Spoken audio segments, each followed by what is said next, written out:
तो hello family, स्वागत है मेरे यूट्यूब चैनल पे। और आज के इस लेक्चर में हम डिस्कस करने वाले हैं लॉजिकल ऑपरेटर।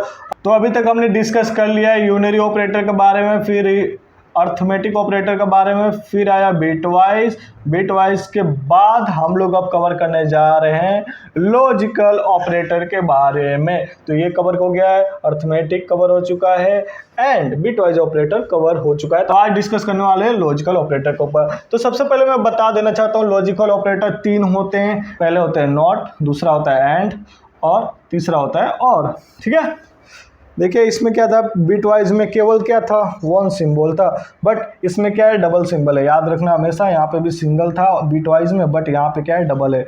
इन दोनों को खासकर याद रखिएगा।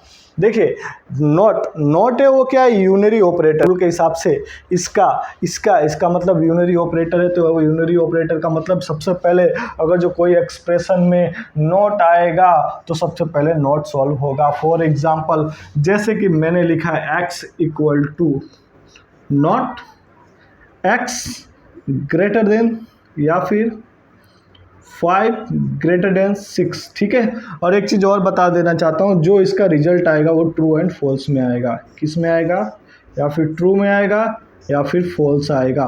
ट्रू का मतलब कंसीडर किया जाता है 1, ठीक है, याद रखिएगा, और फॉल्स को कंसीडर किया जाता है 0। ठीक है, इन सब का वैल्यू किस में आएगा, ट्रू या फॉल्स में। ट्रू आए तो 1 कंसीडर किया जाएगा, फॉल्स आएगा तो 0 कंसीडर किया जाएगा। ठीक है, तो देखिए यहाँ पे लिखा है 5 ग्रेटर देन 6। देखिए सबसे पहले इसमें कितने ऑपरेटर है वो काउंट कीजिए। एक तो असाइनमेंट है, एक नोट है और एक ब्रैकेट है। ये कोई ऑपरेटर नहीं है, बट इसका क्या होता है, प्रेसिडेंस ज़्यादा हाई होता है। जैसे हमने मैथ्स में पढ़ा था, कोई ब्रैकेट होता है उसको पहले सॉल्व किया जाता है। तो सेम टू सेम प्रोग्रामिंग में भी ऐसे ही होता है। सबसे पहले हम लोग इसको सॉल्व करेंगे।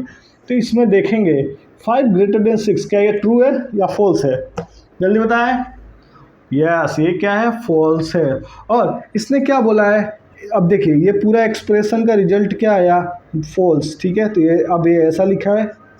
ठीक है, तो अब इसको कैसे पढ़ेंगे, X assignment not false. Not false का क्या मतलब होता है, नॉट फॉल्स का क्या मतलब होता है, ट्रू। अरे दो ही कंडीशन है, या फिर ट्रू होगा या फॉल्स होगा। जो फॉल्स नहीं है तो क्या होगा, ट्रू होगा।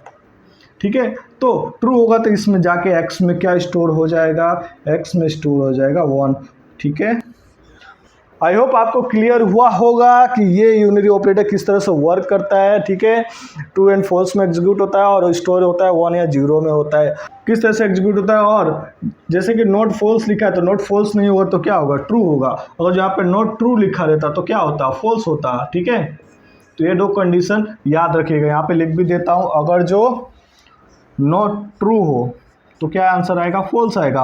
अगर जो नॉट फॉल्स हो तो आंसर क्या आएगा, ट्रू आएगा। ठीक है, ये याद रखिएगा। ठीक है, तभी हम एक और धमाकेदार क्वेश्चन करने जा रहे हैं। तो int x equal to not 6 greater than 5। ठीक है, ये अपना क्वेश्चन है। ठीक है, इससे पहले मैं आपको एक चीज़ और बता देना चाहता हूँ। देखिए क्वेश्चन सॉल्व करने से पहले उसको आप एक नोट में, जो सबसे ऊपर वाली हेडर होती है उसमें नोट करके लिखिए कि एवरी, क्या लिखिए, every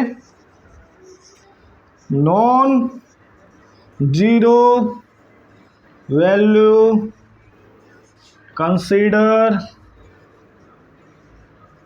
as true and 0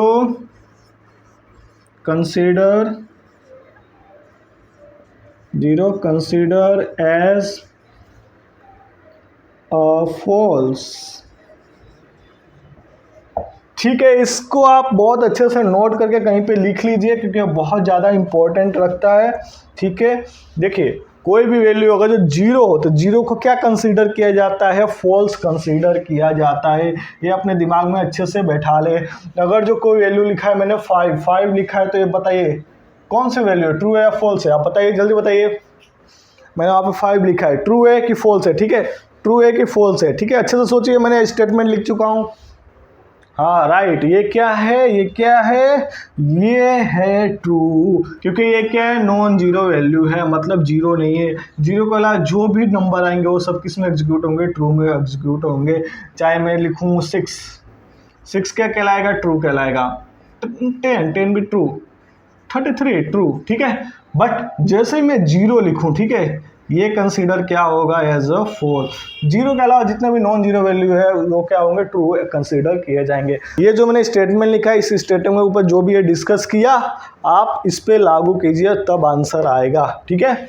I hope आपने आंसर दे दिया होगा। तो चलिए इसके बारे में डिस्कस करते हैं। तो देखिए सबसे पहले अब क्या करना है, देखिए यहाँ पे पहले ऑपरेटर पहचाना है। एक तो असाइनमेंट ऑपरेटर है, एक नोट ऑपरेटर है, फिर कौन सा है, ग्रेटर, ठीक है। ये 3 ऑपरेटर दिए गए हैं, ठीक है। अब मैंने आपको प्रेसिडेंट रूल बताया था कि ये जो नोट है ये कौन सा है, ये कौन सा है, यूनरी ऑपरेटर। तो सबसे पहले सॉल्व कौन सा होगा, ये यूनरी ऑपरेटर सॉल्व होगा। अब मैंने आपको बताया 6 लिखा है, ठीक है, 6 लिखा है, इसका मतलब ये क्या है, ट्रू लिखा है। ट्रू लिखा है मतलब नॉट ट्रू, नॉट ट्रू का आंसर क्या आएगा, फॉल्स, ठीक है, फॉल्स आएगा। फॉल्स की वैल्यू क्या होती है, 0, ठीक है। तो अब ये एक्सप्रेशन कैसा हो गया, x equal to 0 greater than 5, ठीक है। क्या हो गया, 0 ग्रेटर देन 5, ठीक है। ये क्या हो गया, इसको मैं यहाँ पे अच्छे से लिख देता हूँ। क्या हो गया, x equal to 0 greater than 5, ठीक है। अब ध्यान से देखिए, क्या 0 ग्रेटर देन 5 है, no, it is a false. False है, इसका मतलब x में क्या आ जाएगा, x में क्या आ जाएगा, 0 जाएगा। तो इसका आंसर क्या होगा, x में 0 होगा। तो आई होप आपका आंसर मेरे हिसाब से आप सबने किया होगा, ट्राई किया होगा। जिन्होंने नए हैं, जो बिगनर है, उनके लिए नहीं आया होगा, कोई बात नहीं, कोई टेंशन मत लीजिए, आएगा एक दिन ना एक दिन आएगा। नेक्स्ट लेक्चर में एंड और के बारे में डिस्कस करूंगा, तो आप इसका स्क्रीनशॉट लेना चाहे तो ले सकते हैं। तो आपने स्क्रीनशॉट ले लिया होगा। और लॉजिकल ऑपरेटर में हमने यूनरी ऑपरेटर के बारे में देखा, उसके बारे में डिस्कस किया, कुछ नोट्स लिखे हैं, नॉन जीरो वैल्यू लिखे, किस तरह से ट्रूज का फॉल्स होता है, फॉल्स का ट्रू होता है। एक एग्जांपल के थ्रू देखा, आप इसको एग्जांपल को अच्छे से नोटबुक में लिखिए और उसको सॉल्व कीजिए। नेक्स्ट लेक्चर में हम एंड और के बारे में डिस्कस करेंगे। तो वीडियो अच्छी लगी हो तो लाइक करें, सब्सक्राइब करें, ज़्यादा दोस्तों के साथ शेयर करें। Thank you.